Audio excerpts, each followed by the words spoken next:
अब अडयाला जेल से मुंतकली की भी बातें हो रही है और बताया जा रहा है कि फिर किसी बलूचिस्तान की जेल मुंतकिल कर दिया जाएगा जहां मिलना मिलाना और भी मुश्किल हो जाएगा।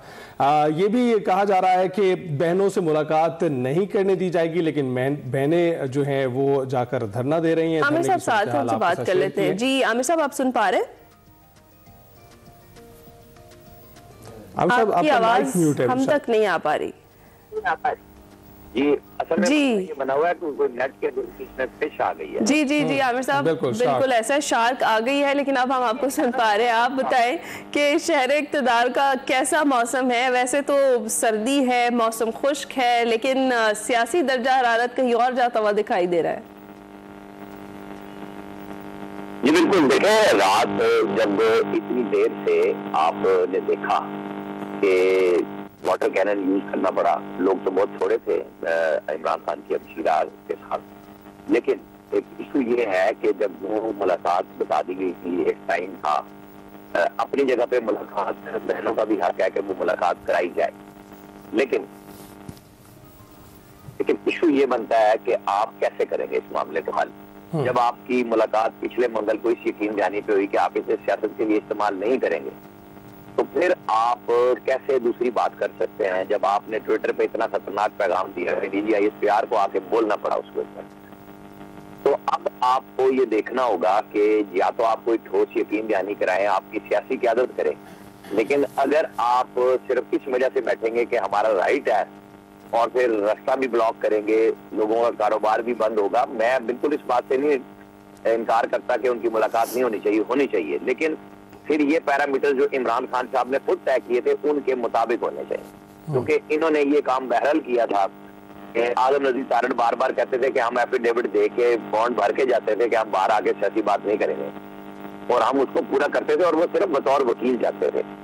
तो ये बात इमरान खान की डॉक्टर उज़मा हमशीरा जो मिली उनकी तरफ से तो वो तोड़ दी गई जब ली गई। अब जब फौज खुद बराह रास्त आके कह रही है कि फिर इस तरह तो नहीं चलेगा, अच्छा अब फिर किस तरह चलेगा? तब होता है जब फिर सियासतदान आपस में बैठ के बात कर लें। स्पीकर ऑफर कर रहे हैं आपको बार बार कि आप आइए, रास्ता बनाते हैं, हुकूमत से भी बात नहीं करना चाहते।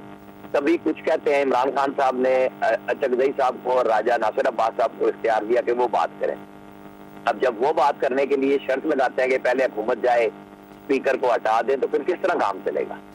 राइट। तो आमिर साहब, वैसे काफ़ी ये भी शॉकिंग था कि कारकुनान मौजूद नहीं थे, और हमने देखा है कि सिर्फ बहनें मौजूद थी, चंद रहनुमा मौजूद थे।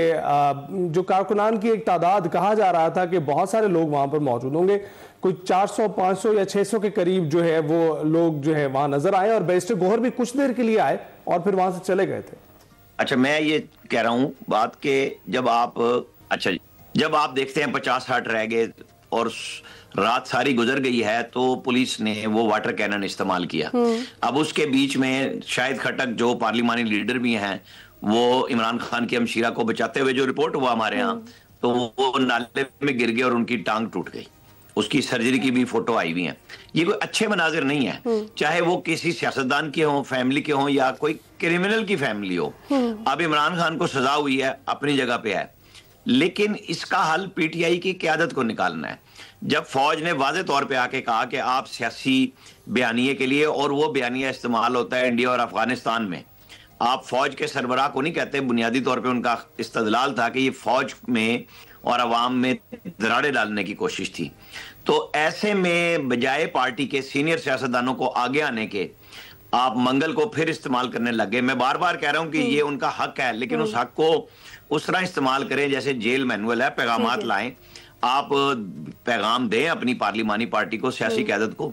लेकिन जब वो एक्स पे आता है मैसेज, उससे फौज ने बराह रास्त कहा है कि ये अनारकी फैलती है, ये इंतशार फैला रहे हैं। अच्छा आमिर साहब, आप दुरुस्त फरमा रहे हैं। ये तो आप अगर उस पर इज्तनाब नहीं करेंगे तो मेरे ख्याल इस तरह फौज दबाव में आएगी।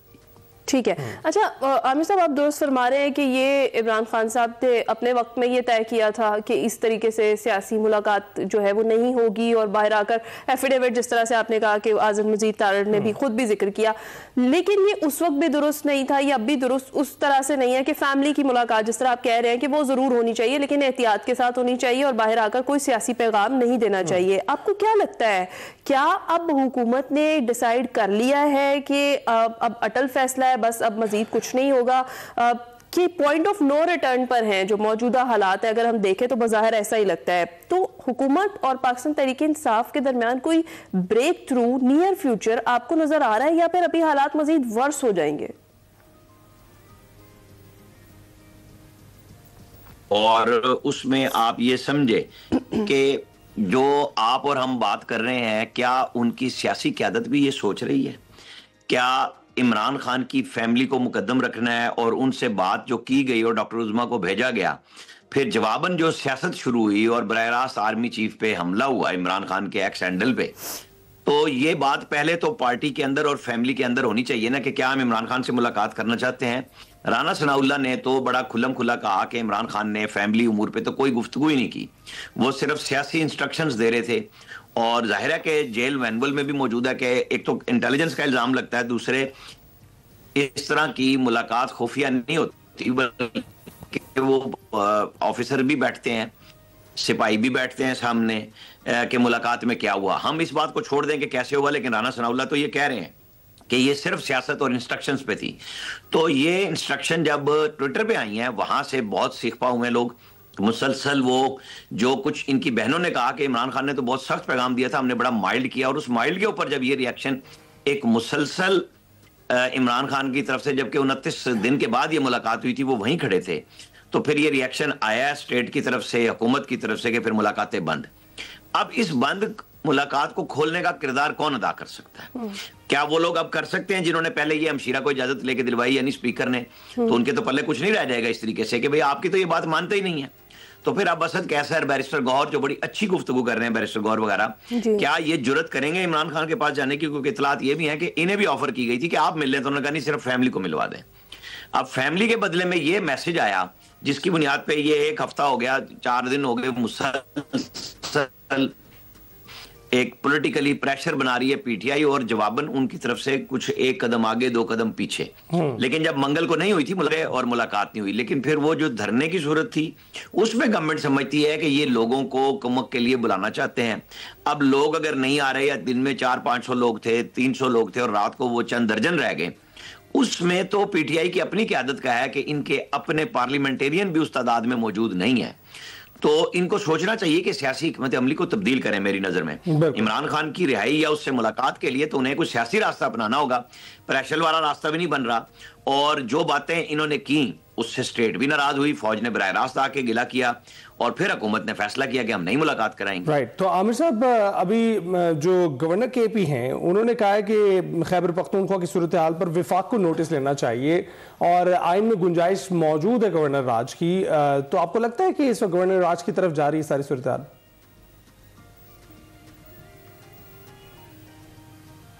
देखिए, आइन में मौजूद है, और जब गवर्नर ये बात कर रहे हैं तो गवर्नर पता नहीं वो ये चार्जशीट जो जुबानी बता रहे हैं लिख के भेज चुके हैं या नहीं, सिचुएशन के ऊपर, लॉ एंड ऑर्डर के ऊपर, जिसकी वजह से ये बात पहले आई थी कि 6 लोगों के नामों पे गौर कर रहे हैं, और साथ में सर फहरिस्त खुद फैसल करीम कुंडी हैं जो मौजूदा गवर्नर हैं। तो ये पीटीआई वालों ने वहां पे जलसा भी बड़ा जबरदस्त करके तकरीरें की कि तुम लगाओ, हम ना गवर्नर रहने देंगे ना तुम्हारा राज रहने देंगे।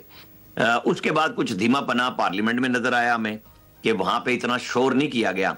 अब आज फिर सेशन होगा, बात होगी, उसके अंदर रात वाले वाक़े पे होगी, तो कुछ लोगों को आगे बढ़ना चाहिए। गवर्नमेंट में तो लोग, जहां एक तरफ तलाल चौधरी ने इंतजामी तौर पे बात की कि नहीं करेंगे, लेकिन जो राना सनाउल्लाह हैं, बाकी लोग हैं, वो तो कर रहे हैं ना कि जी अगर आप ठीक बिहेव करें तो बात बनेगी। अब उस बिहेव करने पे सियासतदानों की ही गारंटी चाहिए। तो क्या ये लोग अपनी गारंटी दे के जाने के लिए तैयार होंगे फैमिली को हटा के? ये बात पीटीआई ने तय करनी। राइट, ठीक है। अच्छा आमिर साहब, दूसरी जानिब बिलावल भुट्टो जरदारी की कल सहाफियों से मुलाकात का अहवाल गुजरा होगा आपकी नज़र से भी। उन्होंने कहा कि एक पार्लियामेंट से 2 आईनी तरामीम काफ़ी हैं और मजीद की गुंजाइश नहीं है, और मजीद सूबे बनाने से पहले जहां नए सूबे बनाने पर इत्तेफाक राय है वो बनाएं। इस पर क्या कॉमेंट करेंगे आप?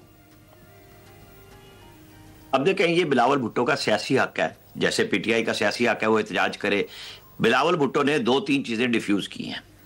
एक तो उन्होंने कहा है कि जी मौजूदा पार्लियामेंट से और आईनी तरमीम ना कराई जाए। तो देखते हैं, पीपल्स पार्टी अगर नहीं खड़ी होती तो तरमीम तो हो नहीं सकती। फिर वो पंजाब की तकसीम पे आगे, जैसे हजारा पे हो गई, लेकिन ये तकसीम उनके नजदीक मुत्तफिक है। लेकिन क्या एमक्यूएम ये चाहती है? वो भी तो चाहते हैं सिंध में शहरी इलाके को अलग सूबा बना दिया जाए, कराची को अलग सूबा बनाया जाए। जो लोग इसकी मुहिम चला रहे हैं वो तो 33 सूबों की बात कर रहे हैं, और कुछ लोगों के जहन में ये मौजूद है कि शायद रेफरेंडम के जरिए रास्ता निकाल लिया जाए। जब आइन में लिखा हुआ है कि 2/3 अक्सरियत से पहले तो सूबा डिमांड करे, फिर मरकज में आईनी तरमीम होगी। अब इसमें घुमसान का रन पड़ेगा। देखें, पहले नहरों के ऊपर भी बड़ा ठीक ठाक किस्म का एक प्रेशर बना था पीपल्स पार्टी के ऊपर। कुछ लोग कहते हैं पीपल्स पार्टी ने खुद बनवाया था, कि कौम परस्तों को खड़ा किया था। तो हर 2 सूरतों में पीपल्स पार्टी तो नहीं चाह रही थी कि नहरें बने। अब पीपल्स पार्टी के सरबराह ने समझा कि पंजाब जाके, लाहौर में जाके मैं ये कहूं कि आप जो सराइकी सूबा है, जो जनूबी पंजाब है, उसको बना दें और जो इत्तफाक है उसको कर लें। तो ऐसे तो होगा नहीं ना, वो तो होगा तब जब सारे इत्तफाक के राय से होंगे। आप सिंध की तकसीम पे कहते हैं कि ये गद्दारी है, तो पंजाब के ऊपर फिर क्या मसला है? हाँ, इंतजामी तौर पे एक ओवरऑल इत्तफाक की राय हो जाए, और जो कि सियासतदानों को तय करना है सबसे पहले। फिर तो बात हो सकती है ना कि जी सूबाई असम्बलियां भी तैयार हों। आप पंजाब के समझे कि 4 सूबे बनाना चाहते हैं, तो फिर सिंध और बलूचिस्तान और केपी पे सब पे बात आएगी ना। ऐसे नहीं हो सकता कि जी मेरी ख्वाहिश जनूबी पंजाब की तो है लेकिन सिंध की नहीं है। तो इतने बड़ी पार्टी के सरबराह को सोच के बात करनी चाहिए कि मैं एक मैसेज दे के आया हूं ताकि मेरी पार्टी जो जनूबी पंजाब में कुछ वोट बैंक रखती है वो बच जाए, और बाकी सिंध के अंदर मैं सिंधु देश की बात करूं कि सिंध को हम, सिंधु देश से मुराद मेरी कतन कोई अलग मुल्क नहीं है, कि सिंधु को वो कहते हैं, सिंध को सिंधु भी बोलते हैं ना, कि तकसीम नहीं होने देंगे दरिया को किसी सूरत में, बिल्कुल ना होने दे। इसके ऊपर अगर बात करनी है, जैसे एनएफसी पे आया, बिलावल भुट्टो ने खुद पब्लिक किया उस ट्वीट को कि जी इसके ऊपर बात हो रही है कि एनएफसी पे शेयर कुछ चेंज किया जाए। प्राइम मिनिस्टर ने उस पर बात की, एनएफसी की एक मीटिंग हो चुकी है। तो ठीक है, प्रेशर नहीं डालना चाहिए, बातचीत को जारी रखना चाहिए।